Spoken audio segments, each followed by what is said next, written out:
Coming up on the Paper Talk today, we'll be talking about another bid potentially from Sheikh Jassim. It looks like the bidding could not be over just yet, so we'll be getting into that. We'll also be looking at the Mason Mount story. It looks like there is a lot of fire to that smoke. United heavily linked with the Chelsea player as well, so we'll be getting into all that. Plus, could there be some outgoings this summer? There should be. It looks like one or two players could be out, so let's get into it.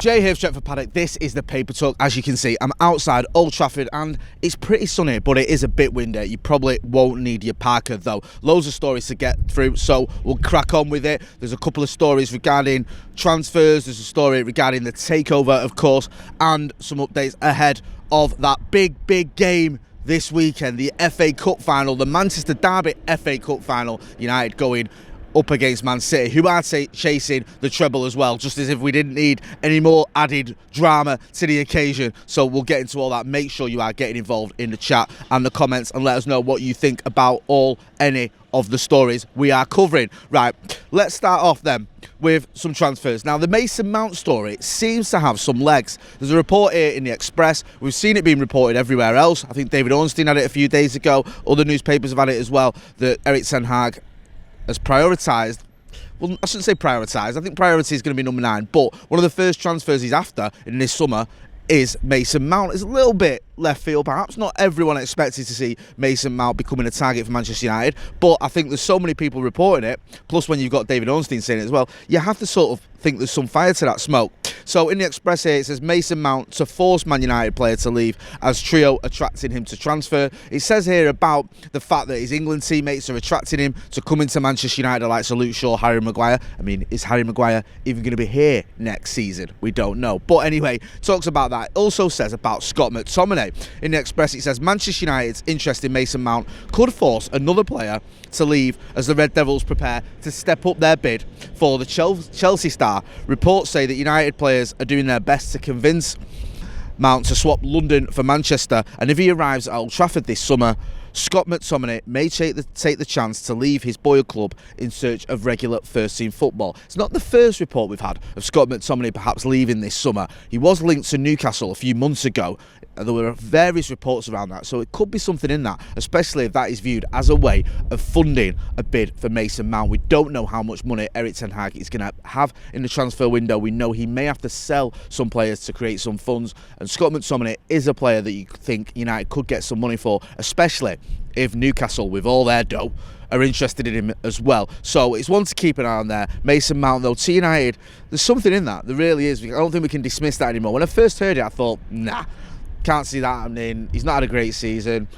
He's not really done loads over the last few seasons. I know there was shouldn't say last few seasons, last couple of seasons. He's been a bit up and down. I know a few seasons ago his star was quite high when Chelsea won the Champions League as well, of course, and he did have a very positive season. I think the following season as well, there was some good numbers being put up. This season, not happened. Overall though, Mason Mount seems to be one of those players that underwhelms a little bit when you speak to fans about him. Mason Mount coming to United, myself included, it's a bit like, yeah, he's alright, but it looks like Erik ten Hag fancies him, and plus, if Erik ten Hag can get a tune out of Mason Mount the way he's been getting a tune out of other players like Marcus Rashford, Luke Shaw, for example, even Aaron Wan-Bissaka, then maybe there could be something in that, and maybe Mason Mount could do a job at United. Get involved in the comments and the chat. Let us know whether you fancy Mason Mount to do the business here for Manchester United. Harry Maguire was speaking about his future after the game at the weekend. Obviously, Manchester United finishing third as well. Really positive end to the season. Decent win over Fulham. Maguire on his future, saying he wants to play more for Manchester United. Only started, I think, 8 league games this season for Manchester United, which says it all, really, doesn't it? His future isn't looking too bright here at Old Trafford, if we're being brutally honest. And there's still the chance you can get decent money for Harry Maguire. You're not going to get anywhere near the 80 million quid that United spent on him, but maybe you can fetch around 20 to 30 million, depending on your point of view. More than likely, in my opinion, for what it's worth, he's going to move on, because I don't see him getting many more league starts next season. Rafael Varane can stay fit, and that's a big if when Lisandro Martinez comes back, and also the fact he even tends to use Luke Shaw, Erik ten Hag, as a left centre back over Harry Maguire, plus Victor Lindelof, I think, has done a very good job when he's come in. So I think Harry Maguire is going to end up moving on. And don't forget as well, we have been linked quite heavily with Kim Min-jae. So if you're bringing in another centre-back, where does that leave Harry Maguire? He's going to be about 6th choice. Can't see him staying, especially if he wants to keep his place in that England team, because we know Southgate likes him, but he's not going to keep playing someone who isn't playing any club football. So I wouldn't be surprised if Harry Maguire does move on. There was a bit of a speech by Erik ten Hag at the weekend after the win against Fulham. You saw him on the pitch with the microphone. I'll be honest with you, I was here. I didn't hear all of it. There was a lot of chanting, but there's been reports on it being quoted, obviously. And just to give you a little bit of a taste of what he said, first of all, I want to say thank you to our players. I think they played a brilliant season. I agree, I'll get into that a little bit later. Thank you to the staff, and I also want to thank you all. Thank you for your contribution, backing us and the support. It was great to thank you, but when I say these words, there's still one game to go, and I'm sure these players will give everything to beat Manchester City next week. I'm sure we have a really good chance to take the cup back to Old Trafford. I mean, yeah, season's not over, is it? The biggest game, arguably, this season is on the horizon, so it's all to play for this weekend, and we'll have to wait and see what happens. But I don't know, maybe it's just something in the air, but I'm beginning to feel a bit confident. Something. Just on the season that Manchester United had, we've had such a positive season that Sky were doing this sort of report on how many the points difference between the clubs in this season and last season. Manchester United have 17 more points this season than we had last season. When you consider we've also won a trophy already and we're in a cup final, that is pretty phenomenal from Erik ten Hag. I think he deserves a lot of credit for that. I don't think he gets enough credit, Erik ten Hag, to have a 17-point swing after you've lost Ronaldo, after you basically replaced him with a striker who ended up with no Premier League goals because you weren't given the funds to buy another striker. You've also had your other main striker injured for about 2/3 of the season as well, and you've managed to have such a massive points improvement and win a trophy and get to another cup final and beat Barcelona in the Europa League as well. That is ridiculously good, and I don't think Erik ten Hag often gets the credit he deserves. I think a lot of pundits and ex-players who questioned him, they're a bit sort of, it's almost like they're unwilling to fully give him the kudos he deserves and the credit he deserves because they were so critical of him. We had pundits saying, oh, Erik ten Hag, is he up to the job? This isn't the Dutch league, you know. People saying, oh, maybe we should go for Gareth Southgate, utter nonsense like that. Especially after those first 2 results when we obviously lost back-to-back games. But he's turned it around. He looked at what we've done here. Turned Old Trafford into a fortress. He said he wanted to do that, and he did it. We've beaten Manchester City. We've beaten Liverpool. Beaten Arsenal. Beaten Barcelona here.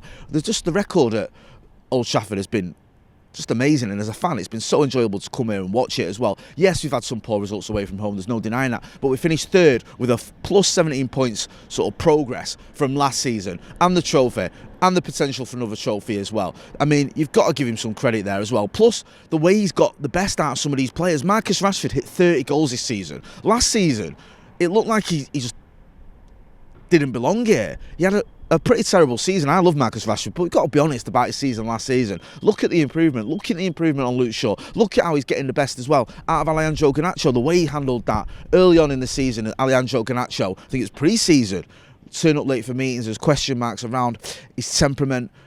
He handled him in the right way. Absolutely getting the best out of Alejandro Garnacho, getting the best out of some of these players. And people will say, oh, well, we spent money in the summer, he was back properly. Don't forget, we lost a lot of players in the summer. We lost Paul Pogba. We lost Nemanja Matic. We lost Edinson Cavani. So we had to replace them. So yes, he had money to spend, but a lot of that money was being spent on replacements. So to finish the season in 3rd with a plus 17 points sort of progress, with a trophy and a cup final on the horizon, I think it's time people started giving Erik ten Hag his flowers. Do you agree? Get involved in the comments in the chat and let us know what you think about the season Erik ten Hag has had. Just forget about the FA Cup final for 1 second and think about the season he's had.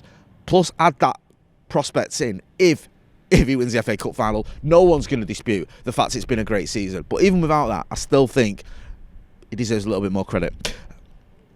The Takeover. Dun dun dun.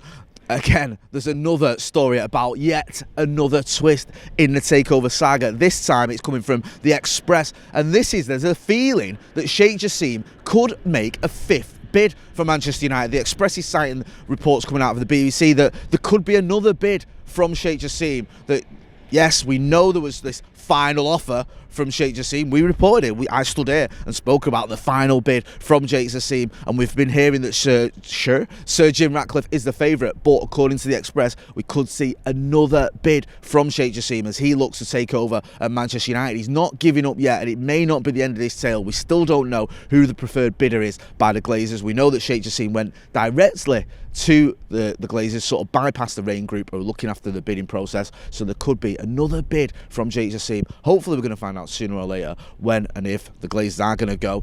There was this sort of talk that maybe they could be kept on in some capacity with Sir Jim Ratcliffe buying I think it was 50% of the shares, or keeping them on as minority stakeholders with a view to buying the rest of their shares in a few years' time. Don't know if that's going to happen. We don't know if this Sheikh Jassim bid is going to happen, this 5th bid, but as always, we will keep you posted, and make sure you are hitting like, share and subscribe to the channel so you don't miss out on any of that. I'm going to leave it there. I've been Jay Motty. This has been the Paper Talk outside Old Trafford. Thanks for watching.